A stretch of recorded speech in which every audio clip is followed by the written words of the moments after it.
Hoje o dia é dela, então vou mostrar algumas fotinhas dela.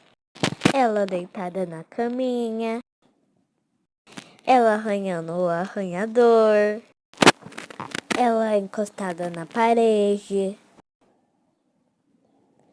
ela se espreguiçando na partida de Uno, ela assistindo no celular, ela deitada comigo no colchão. E ela deitada na cama fazendo pose pra foto. E foi esse o vídeo. Feliz Dia dos Animais!